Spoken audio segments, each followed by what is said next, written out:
नमस्कार शिक्षार्थियों, आप सभी का शिक्षा के इस ऑनलाइन मंच पर स्वागत है।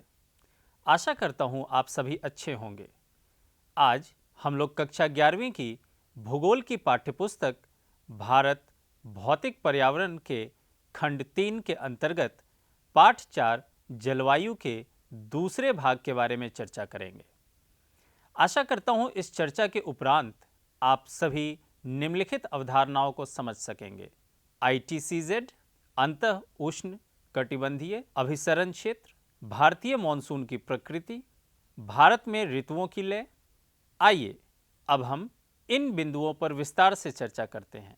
अंतः उष्ण कटिबंधीय अभिसरण क्षेत्र ITCZ विषुवत वृत्त पर स्थित अंतः उष्ण कटिबंधीय अभिसरण क्षेत्र एक निम्न वायुदाब वाला क्षेत्र है।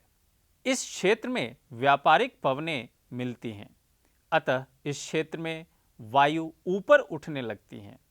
जुलाई के महीने में ITCZ 20 डिग्री से 25 डिग्री उत्तरी अक्षांशों के आसपास गंगा के मैदान में स्थित हो जाता है। इसे कभी कभी मॉनसूनी गर्त भी कहते हैं। यह मॉनसूनी गर्त उत्तर और उत्तर पश्चिमी भारत पर तापीय निम्न वायुदाब के विकास को प्रोत्साहित करता है। ITCZ के उत्तर की ओर खिसकने के कारण दक्षिणी गोलार्ध की व्यापारिक पवनें 40 डिग्री और 60 डिग्री पूर्वी देशांतरों के बीच विषुवत वृत्त को पार कर जाती हैं। कोरियोलिस बल के प्रभाव से विषुवत वृत्त को पार करने वाली इन व्यापारिक पवनों की दिशा दक्षिण पश्चिम से उत्तर पूर्व की ओर हो जाती है। यही दक्षिण पश्चिम मॉनसून है। शीत ऋतु में ITCZ दक्षिण की ओर खिसक जाता है। इसी के अनुसार पवनों की दिशा दक्षिण पश्चिम से बदलकर उत्तर पूर्व हो जाती है। यही उत्तर पूर्व मॉनसून है। आइए अब हम भारतीय मॉनसून की प्रकृति को जानने की कोशिश करें। मॉनसून एक सुपरिचित जलवायवी घटक है, परंतु उसके बारे में बहुत कम जानकारी उपलब्ध है। सदियों से होते आ रहे प्रेक्षणों के बावजूद मॉनसून आज भी वैज्ञानिकों के लिए पहेली बनी हुई है। मॉनसून की सही प्रकृति व उसके कारणों को जानने के अनेक प्रयास किए गए, किंतु अब तक कोई भी एक सिद्धांत इसे पूरी तरह से स्पष्ट नहीं कर पाया। पिछले कुछ दिनों में इसका तोड़ तब सामने आया जब मॉनसून का अध्ययन क्षेत्रीय स्तर की बजाय भूमंडलीय स्तर पर किया गया। दक्षिण एशियाई क्षेत्र में वर्षा के कारणों का व्यवस्थित अध्ययन मॉनसून के कारणों को समझने में सहायता करता है। इसके कुछ विशेष पक्ष इस प्रकार हैं। पहला, मॉनसून का आरंभ तथा उसका स्थल की ओर बढ़ना। दूसरा, वर्षा लाने वाले तंत्र, उदाहरणतः उष्ण कटिबंधीय चक्रवात तथा मॉनसूनी वर्षा की आवृत्ति एवं वितरण के बीच संबंध। और तीसरा, मॉनसून में विच्छेद। आइए अब हम मॉनसून के आरंभ के बारे में चर्चा करते हैं।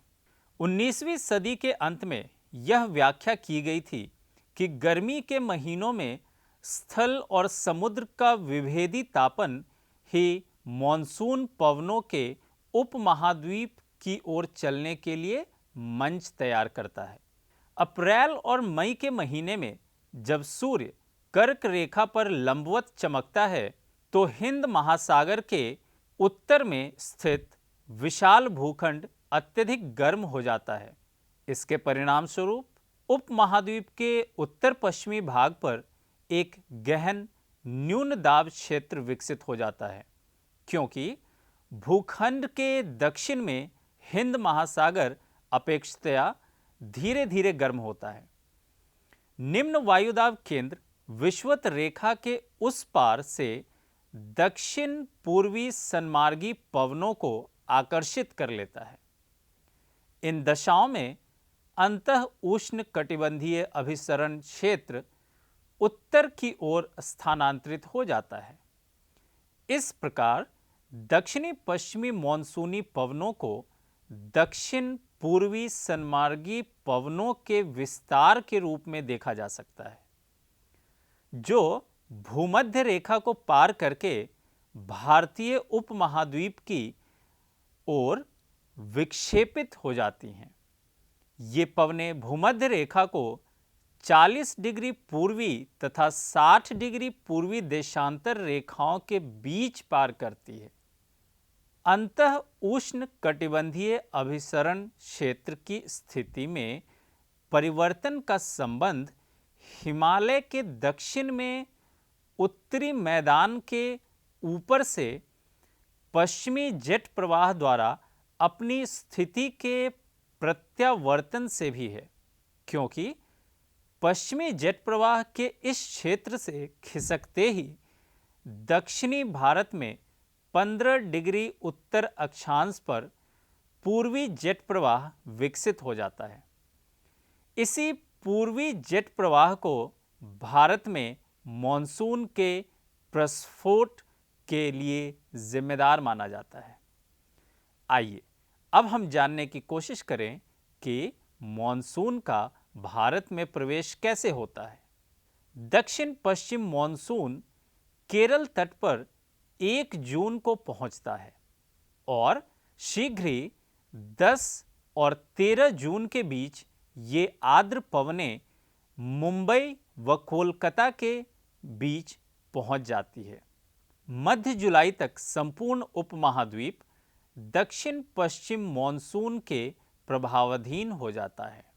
आइए अब हम वर्षावाही तंत्र तथा मानसूनी वर्षा के वितरण को जानने की कोशिश करें। भारत में वर्षा लाने वाले 2 तंत्र प्रतीत होते हैं।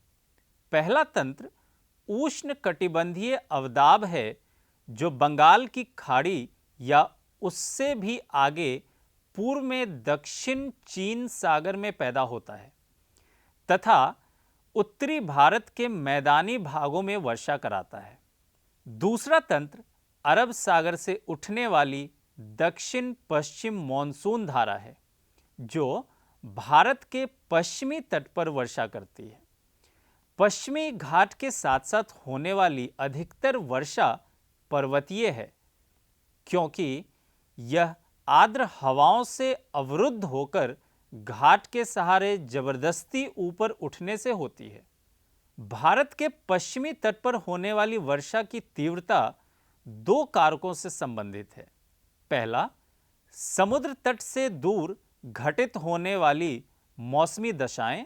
दूसरा, अफ्रीका के पूर्वी तट के साथ भूमध्य रेखीय जेट प्रवाह की स्थिति। बंगाल की खाड़ी में उत्पन्न होने वाले उष्ण कटिबंधीय अवदाबों की बारंबारता हर साल बदलती रहती है। भारत के ऊपर उनके मार्ग का निर्धारण भी मुख्यतः अंतः उष्ण कटिबंधीय अभिसरण क्षेत्र, जिसे मॉनसून श्रेणी भी कहा जाता है, की स्थिति द्वारा होता है। जब भी मॉनसून द्रोणी का अक्ष दोलायमान होता है, विभिन्न वर्षों में इन अवदाबों के मार्ग, दिशा, वर्षा की गहनता और वितरण में भी पर्याप्त उतार चढ़ाव आते हैं। वर्षा कुछ दिनों के अंतराल में आती है। भारत के पश्चिमी तट पर पश्चिम से पूर्व, उत्तर पूर्व की ओर तथा उत्तरी भारतीय मैदान एवं प्रायद्वीप के उत्तरी भाग में पूर्व दक्षिण पूर्व से उत्तर पश्चिम की ओर वर्षा की मात्रा में घटने की प्रवृत्ति पाई जाती है। आइए अब हम मॉनसून में विच्छेद को जानने की कोशिश करें। दक्षिण पश्चिम मॉनसून काल में एक बार कुछ दिनों तक वर्षा होने के बाद यदि 1-2 या कई सप्ताह तक वर्षा न हो तो इसे मॉनसून विच्छेद कहा जाता है। ये विच्छेद विभिन्न क्षेत्रों में विभिन्न कारणों से होता है, जो कि निम्नलिखित है। पहला, उत्तरी भारत के विशाल मैदान में मॉनसून का विच्छेदन उष्ण कटिबंधीय चक्रवातों की संख्या कम हो जाने से और अंतः उष्ण कटिबंधीय अभिसरण क्षेत्र की स्थिति में बदलाव आने से होता है। दूसरा, पश्चिमी तट पर मॉनसून विच्छेद तब होता है जब आर्द्र पवनें तट के समानांतर बहने लगती हैं। तीसरा, राजस्थान में मॉनसून विच्छेद तब होता है जब वायुमंडल के निम्न स्तरों पर तापमान की विलोमता वर्षा करने वाली आर्द्र पवनों को ऊपर उठने से रोक देती है।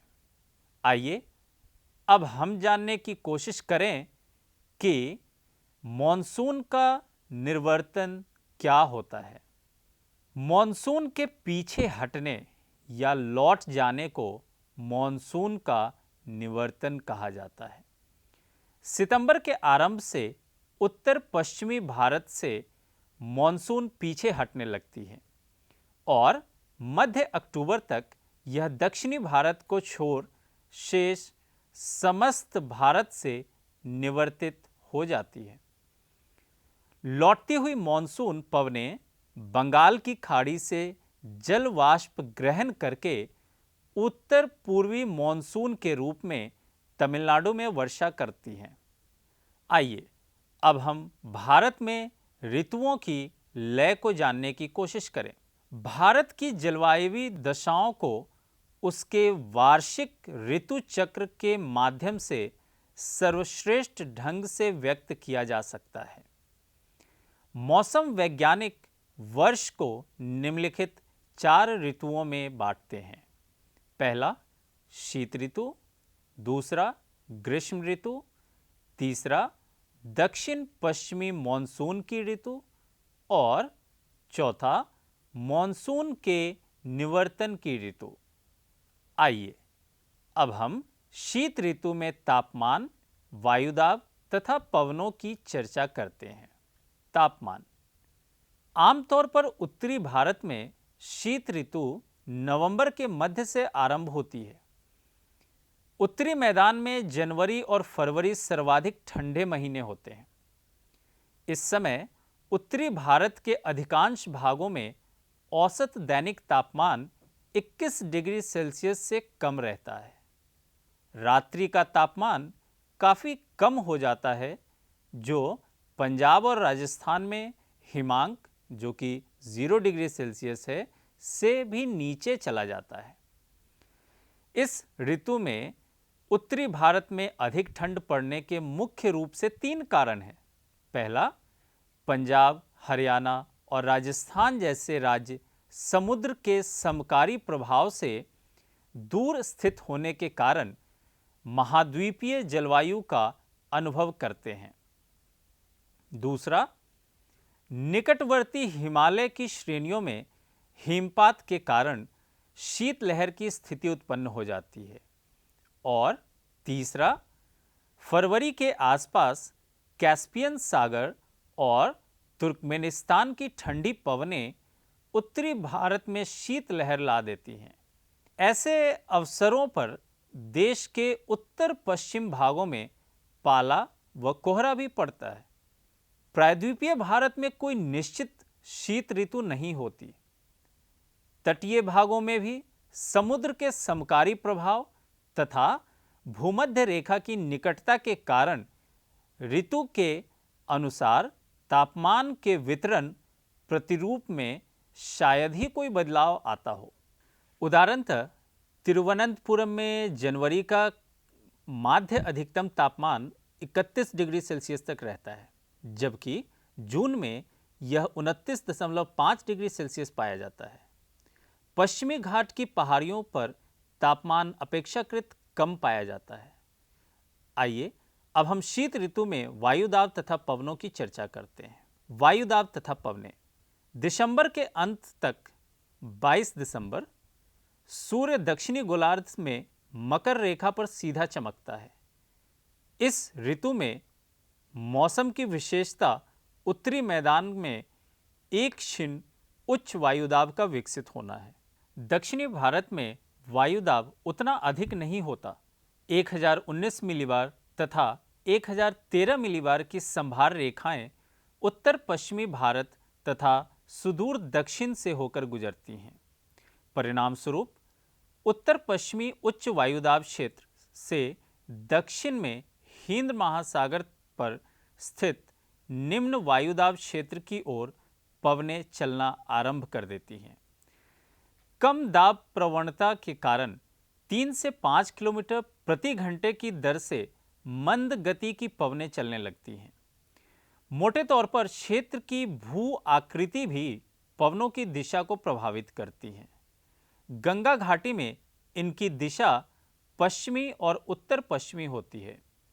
गंगा ब्रह्मपुत्र डेल्टा में इनकी दिशा उत्तरी हो जाती है। भू आकृति के प्रभाव से मुक्त इन पवनों की दिशा बंगाल की खाड़ी में स्पष्ट तौर पर उत्तर पूर्वी होती है। सर्दियों में भारत का मौसम सुहावना होता है, फिर भी यह सुहावना मौसम कभी कभार हल्के चक्रवातीय अवदाबों से बाधित होता है। पश्चिमी विक्षोभ कहे जाने वाले ये चक्रवात पूर्वी भूमध्य सागर पर उत्पन्न होते हैं और पूर्व की ओर चलते हुए पश्चिमी एशिया, ईरान, अफगानिस्तान तथा पाकिस्तान को पार करके भारत के उत्तर पश्चिमी भागों में पहुंचते हैं। मार्ग में उत्तर में कैस्पियन सागर तथा दक्षिण में ईरान की खाड़ी से गुजरते समय इन चक्रवातों की आर्द्रता में संवर्धन हो जाता है।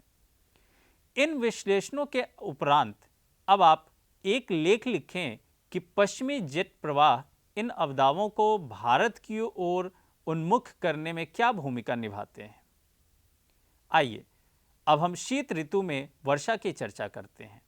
वर्षा शीतकालीन मॉनसून पवनें स्थल से समुद्र की ओर चलने के कारण वर्षा नहीं करती, क्योंकि एक तो इनमें नमी केवल नाम मात्र की होती है, दूसरे स्थल पर घर्षण के कारण इन पवनों का तापमान बढ़ जाता है, जिससे वर्षा होने की संभावना निरस्त हो जाती है। अतः शीत ऋतु में अधिकांश भारत में वर्षा नहीं होती। अपवाद स्वरूप कुछ क्षेत्रों में शीत ऋतु में वर्षा होती है, जैसे कि उत्तर पश्चिमी भारत में भूमध्य सागर से आने वाले कुछ क्षीण शीतोष्ण कटिबंधीय चक्रवात पंजाब, हरियाणा, दिल्ली तथा पश्चिमी उत्तर प्रदेश में कुछ वर्षा करते हैं। कम मात्रा में होते हुए भी यह शीतकालीन वर्षा भारत में रबी की फसल के लिए उपयोगी होती है। लघु हिमालय में वर्षा हिमपात के रूप में होती है। यह वही हिम है जो गर्मियों के महीने में हिमालय से निकलने वाली नदियों में जल के प्रवाह को निरंतर बनाए रखती है। वर्षा की मात्रा मैदानों में पश्चिम से पूर्व की ओर तथा पर्वतों में उत्तर से दक्षिण की ओर घटती जाती है। दिल्ली में सर्दियों की औसत वर्षा 53 मिलीमीटर होती है। पंजाब और बिहार के बीच में यह वर्षा 18 से 25 मिलीमीटर के बीच रहती है। कभी कभी देश के मध्य भागों एवं दक्षिण प्रायद्वीप के उत्तरी भागों में भी कुछ शीतकालीन वर्षा हो जाती है। तीसरा अपवाद, जाड़े के महीनों में भारत के उत्तरी पूर्वी भाग में स्थित अरुणाचल प्रदेश तथा असम से भी 25 से 50 मिलीमीटर तक वर्षा हो जाती है। चौथा अपवाद, उत्तर पूर्वी मॉनसून पवनें अक्टूबर से नवंबर के बीच बंगाल की खाड़ी को पार करते समय नमी ग्रहण कर लेती हैं और तमिलनाडु, दक्षिण आंध्र प्रदेश, दक्षिण पूर्वी कर्नाटक तथा दक्षिण पूर्वी केरल में झंझावात वर्षा करती हैं। आइए अब हम ग्रीष्म ऋतु की चर्चा करते हैं। इसके अंतर्गत हम ये जानने की कोशिश करेंगे कि भारत में ग्रीष्म ऋतु में तापमान, वायुदाब और पवनें कैसी होती हैं। तापमान, मार्च में सूर्य के कर्क रेखा की ओर आभासी बढ़ते के साथ उत्तरी भारत में तापमान बढ़ने लगता है। अप्रैल, मई व जून में उत्तरी भारत में स्पष्ट रूप से ग्रीष्म ऋतु होती है। भारत के अधिकांश भागों में तापमान 30 डिग्री से 32 डिग्री सेल्सियस तक पहुंच जाता है। मार्च में दक्कन पठार पर दिन का अधिकतम तापमान 38 डिग्री सेल्सियस तक हो जाता है, जबकि अप्रैल में गुजरात और मध्य प्रदेश में यह तापमान 38 डिग्री सेल्सियस के बीच पाया जाता है। मई में ताप की यह पेटी और अधिक उत्तर की ओर खिसक जाती है, जिससे देश के उत्तर पश्चिमी भागों में 48 डिग्री सेल्सियस के आसपास तापमान का होना असामान्य बात नहीं है। दक्षिणी भारत में ग्रीष्म ऋतु मृदु होती है तथा उत्तरी भारत जैसी प्रखर नहीं होती। दक्षिणी भारत की प्रायद्वीपीय स्थिति समुद्र के समकारी प्रभाव के कारण यहाँ के तापमान को उत्तरी भारत में प्रचलित तापमानों से नीचे रखती है। अतः दक्षिण में तापमान 26 डिग्री से 32 डिग्री सेल्सियस के बीच रहता है। पश्चिमी घाट की पहाड़ियों के कुछ क्षेत्रों में ऊंचाई के कारण तापमान 25 डिग्री सेल्सियस से कम रहता है।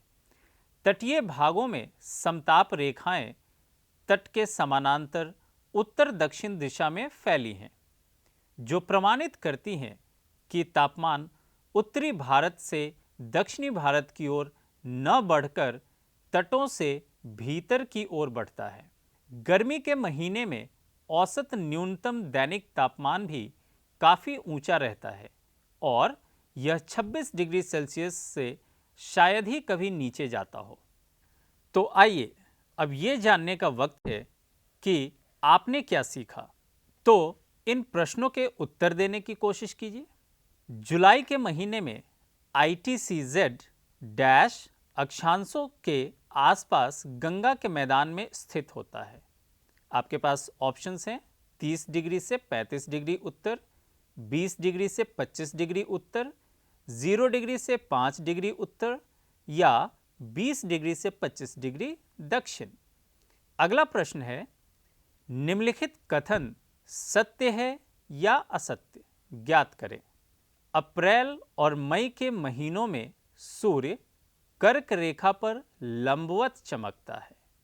तो प्यारे विद्यार्थियों, आज की कक्षा में आपने जलवायु के विभिन्न पहलुओं को जाना और अगली कक्षा में हम जलवायु के कुछ और महत्वपूर्ण पहलुओं पे चर्चा करेंगे। इसी के साथ आज की कक्षा यहीं समाप्त करते हैं। धन्यवाद।